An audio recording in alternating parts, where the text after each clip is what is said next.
Biglang na-miss kong kumain dito sa Popeyes. Kaya napa-order ako ng 1 piece of chicken nila at spaghetti na may kasama na ring blueberry sundae. At yung spaghetti nila dito ay nice blend of slightly sweet and savory flavors with a kick of spice. Saktong-sakto lang din yung serving ng sauce, kaya kung mahilig ka sa masauce na spaghetti, sabihin mo sa kanila baka naman pwedeng dagdagan ng konti yung sauce nila. Charot! Itong fried chicken naman nila ay super crispy on the outside at malaki din. Dito sa kaloob-looban niya ay moist and flavorful.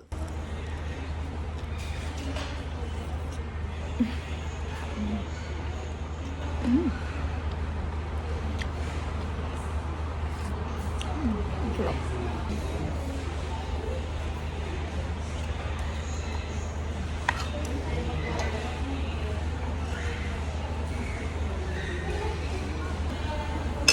Miss ko to. Bigyan natin yung gravy. Rice.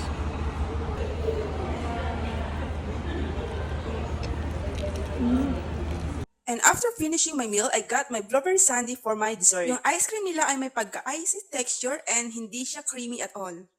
Yun lang. Happy tummy everyone!